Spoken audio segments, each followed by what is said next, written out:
Good YouTube, Quinn Wade coming to you with that instant basketball analysis on Analysis Playground on YouTube, exclusively on air forever. And we're going to talk about how the Miami Heat got a Norman Powell three, some free throws for Andrew Wiggins, a missed three by the Suns, and they ended up winning it 127 to 121. Um, the Heat go to 21 and 19, 14 and 6 at home. The Suns go to 24 and 16, 10 and 11 on the road. 36 to 28 in the first quarter. The Heat won it, but they also won the second quarter 35 to 26. They lost the third quarter 38 to 21. The Suns got back in it, had a chance to win it, but they lost the fourth quarter 35 to 29 to the Heat.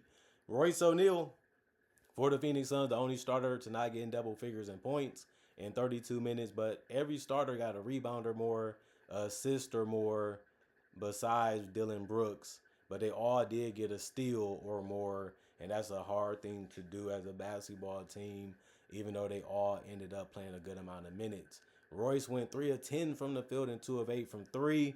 Obviously, they needed a little bit more accuracy from him if they was going to win this one, but it didn't happen. He did still get 4 rebounds, 4 assists, and a turnover and a steal. He also had one personal foul, was a +3 and plus minus. By him still doing other things that can impact winning, you got to be happy that he was able to dig down and get that done. Dylan Brooks was handling the ball, getting to the basket, getting to the mid range, but he went 1 of 10 from 3. Obviously, he needed a couple of those to go in for this team to pull off the win. They did get down bad in this one, but he also shot 11 to 24 from the field to get 25 points. That was tied with Grayson Allen for game high. He also did get 4 rebounds, 3 turnovers, and 2 steals. He almost fouled out. It's not really a surprise when it's Dylan Brooks. He's a touchy, bumpy, knocky, rocky type of defender. 2 offensive rebounds and a +1 and plus minus for him. Still a good game. I mean, somebody got to score, somebody got to put up the shots, and it ended up being Dylan Brooks, and he tried the best he could. Mark Williams was in the paint doing some dangerous things. 31 minutes, 18 points, 8 of 13 from the field, 2 of 2 from the free throw line, 14 boards. He finished with a double-double, and he was killing it on the offensive glass, had 6 of them. He also had 1 assist, 1 turnover, and a steal, 2 personal fouls, and a -6 and plus minus. That's why they wanted him. He's fast, he's quick for his size, he's really good at anticipating where the ball is going to be at, and he's a good finisher around the rim. And he's doing what he can defensively. He knew that was a criticism. And if you want to get paid and you want to be a starter in this league and you want to have a longevity in this league, you got to evolve as a player. You got to get better. You got to continue to develop to be the best player you can be. And you get a lot of rewards for that. 40 minutes for Devin Booker. That was the most on the team. He did finish with 24 points. They made it hard for Booker to score. And this one, they stayed close to him. They stayed near to him. They forced him to dribble. They forced him to overthink. And it worked. He went 6 of 19 from the field. And he settled a lot in this game, too. He went 1 of 5 from 3, but he made a lot of baskets at the free throw line, going 11 for 11. He also had 9 rebounds, 9 assists. It was good that he found other ways to help the team out, and that kept him around having the lead and having the chance to win this thing. Just wasn't meant for them to do it. 4 turnovers and a steal, 3 offensive rebounds, 3 personal fouls, and a -3 and plus minus. Colin Gillespie, 24 minutes, 13 points, 4 of 8 from the field, 3 of 7 from 3. And if he's open, he's letting it fly, and he can make it at a good percentage. He did a decent job of that tonight.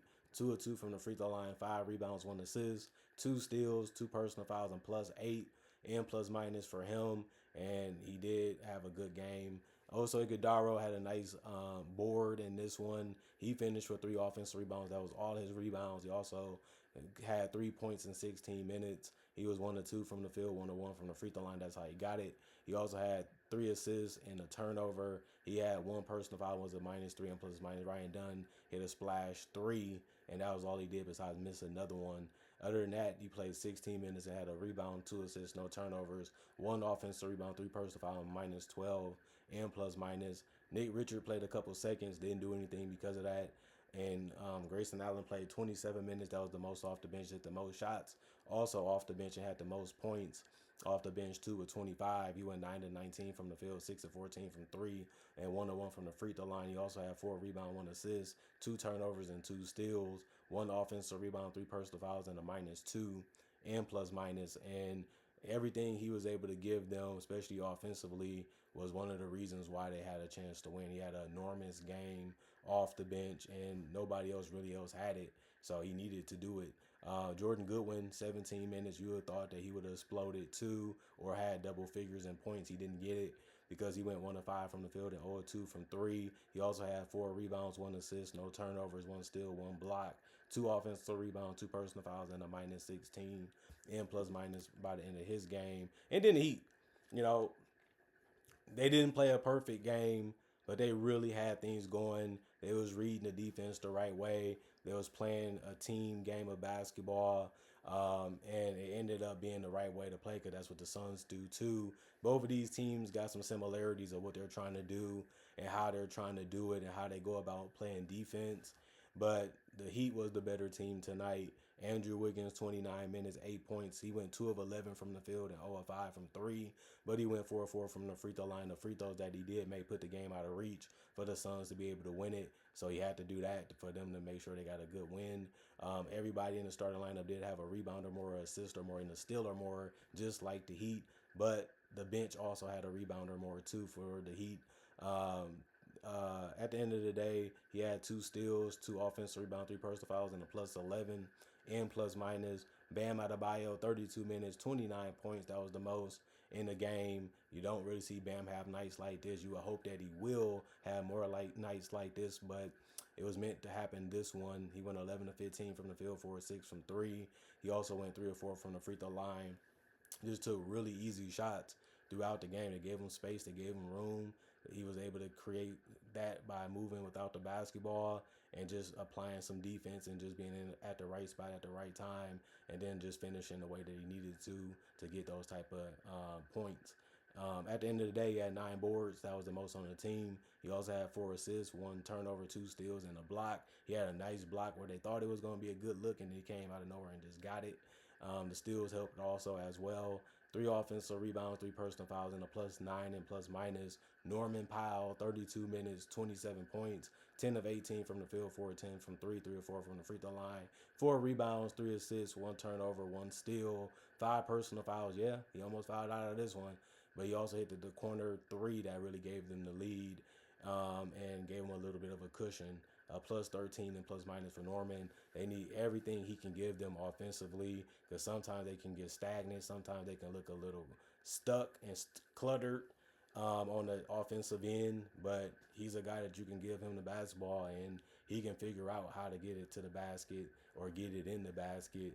And that's something that you have to like that they have.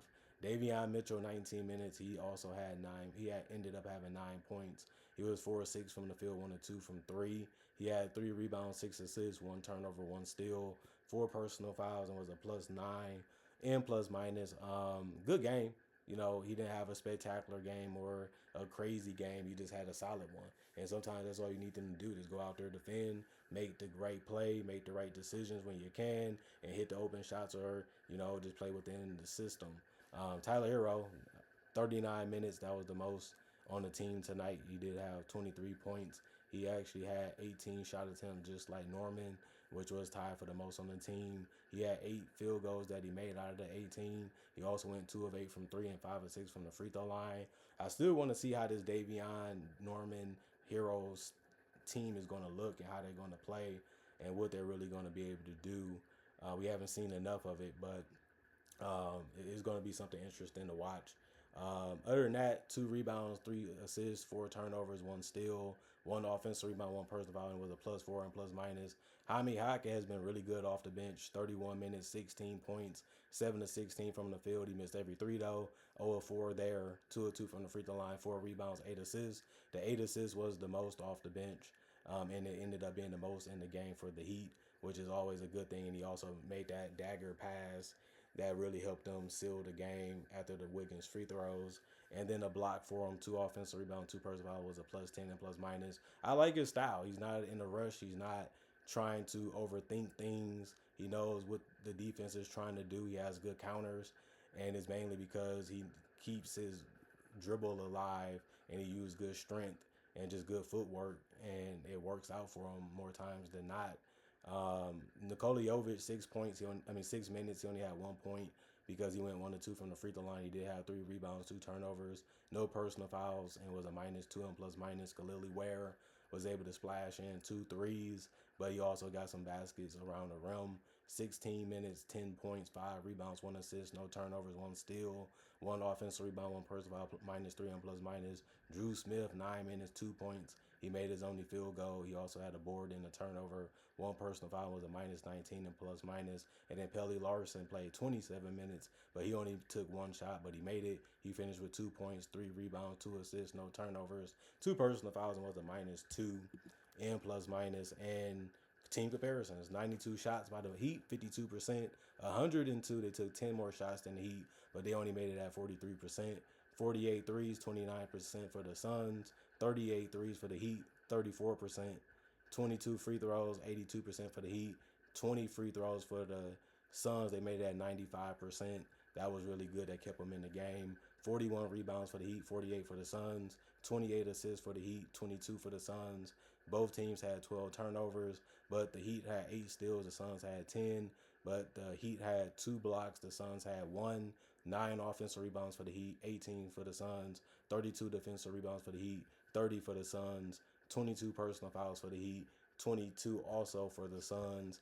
And both of these teams gave it what they had. And it ended up being a game where we was seeing who was going to step up down in the fourth quarter. The Heat had more playmakers, had more scorers, had more guys that can shoot and create their own shot.